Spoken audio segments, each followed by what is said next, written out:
திருச்சிற்றம்பலம். ஹரஹர மகாதேவா. தென்னாருடைய சிவனையை போற்றி.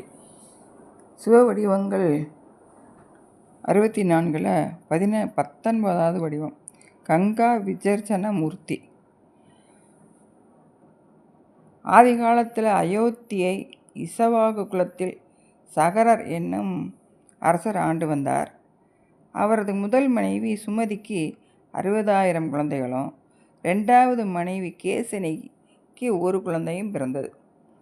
சில காலம் கழித்து சகரர் அஸ்வமேத யாகம் செய்ய ஏற்பாடு செய்கிறாரு.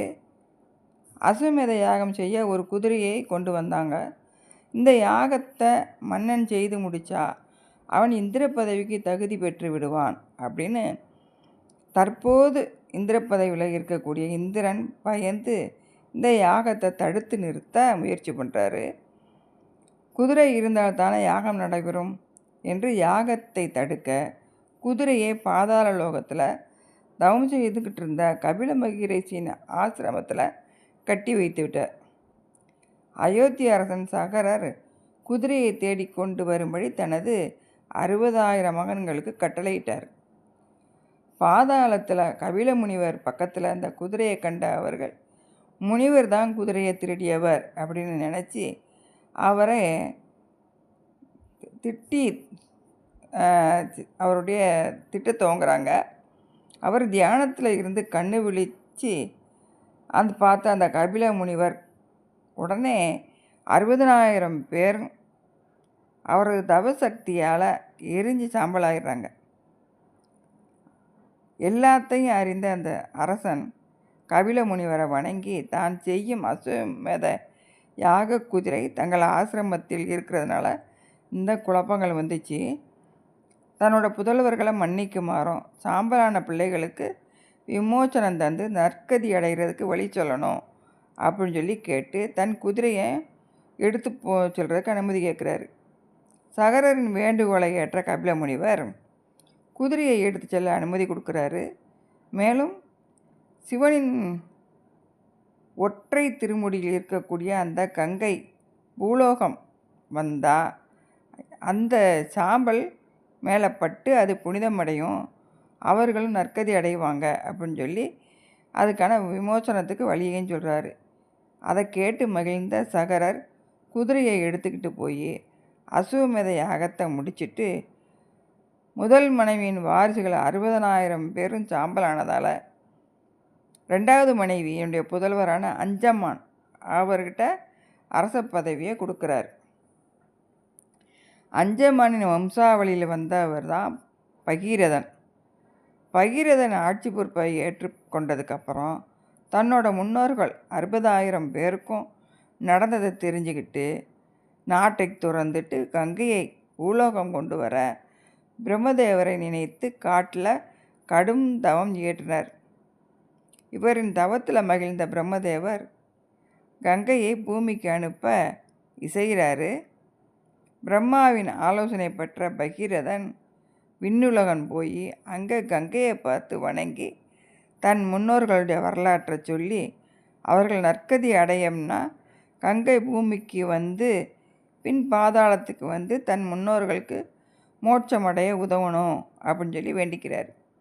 அதற்கு கங்கை, நான் பூமிக்கு வர சம்மதிக்கிறேன், ஆனால் நான் விண்ணில் இருந்து பூமிக்கு வரும் பொழுது அந்த வேகத்தை பூமி தாங்க மாட்டான்.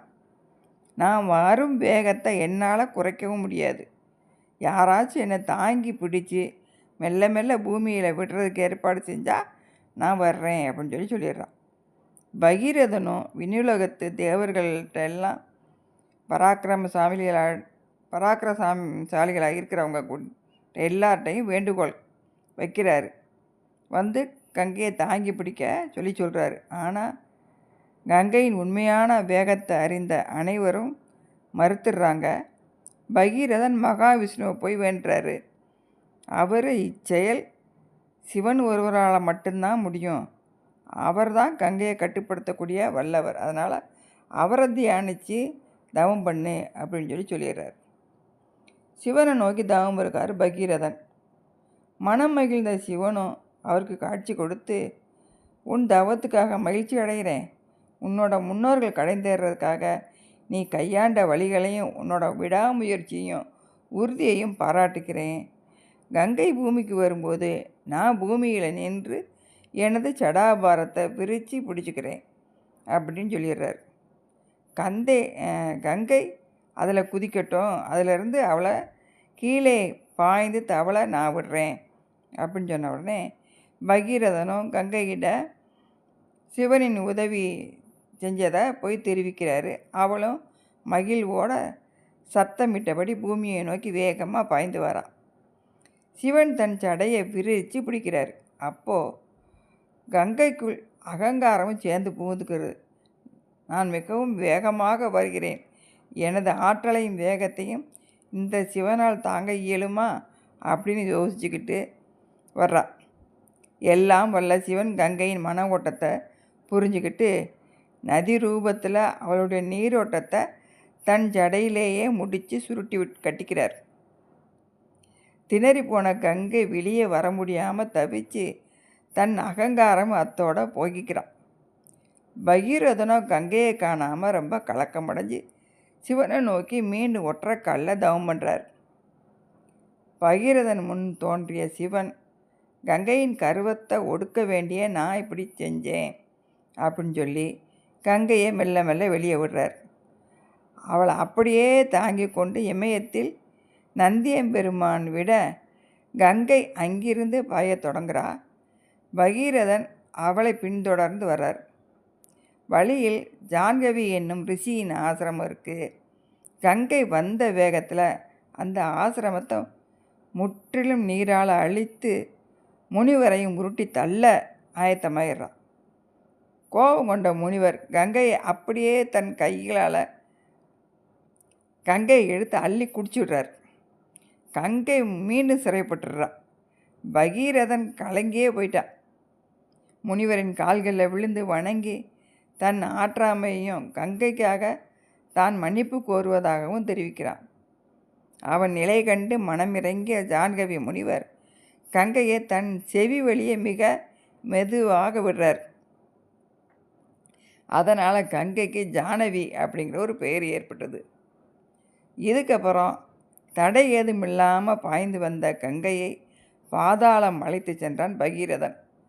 அங்கே கபில முனிவரை சந்தித்து ஆசிகள் பெற்றுக்கொண்டு தன் மூதாதையரின் சாம்பலை கங்கை நீரில் நனைத்து புனிதமாக்கினான்.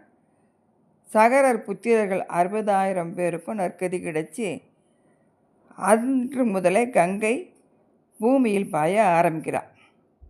பகீரதன் கொண்டு வந்ததால் கங்கைக்கு பகீரதி என்ற பெயரும், தனது ஒற்றை திருமுடியில் இருந்த கங்கையை தனது சடையில் ஏற்று உலகத்திற்கு கொடுத்து வழிகாட்டியதால் சிவபெருமானுக்கு கங்கா விசர்ஜன மூர்த்தி அப்படிங்கிற பெயரும் ஏற்பட்டது. இந்த இவரை பார்க்கணும் அப்படின்னா கேதார்நாத் போகணும். அங்கே 6 மாத காலம் கோயில் வழிபாடுகளும் நடைபெறும். பனி பெய்யக்கூடிய 6 மாத காலம் மூடப்பட்டு இருக்கும். உமை சிவபெருமான்கிட்ட இடபாகம் பெற்ற தலமும் கேதார்நாத் ஆகும். இந்த வரலாறு கந்தபுராணத்தில் சொல்லப்பட்டிருக்கு. அந்நதி 3 தன்னில் அயனகர் புகுந்த கங்கை தன் அருந்திரளின் மிக்க பகீரதன் தவத்தான் மீள பின்னரும் மிகையா முக்கட்பெருந்தகை முடிமேல் தாங்கி என் நிலவரைப்பில் செல்ல விரையதில் விடுத்தல் செய்தான் அப்படின்னு இறைவன் அந்த கங்கையை தன்னோட சடைமுடியில் தாங்கி வெளிவிட்டதை இந்த பாடல் சொல்லுது. திருச்சிற்றம்பலம்.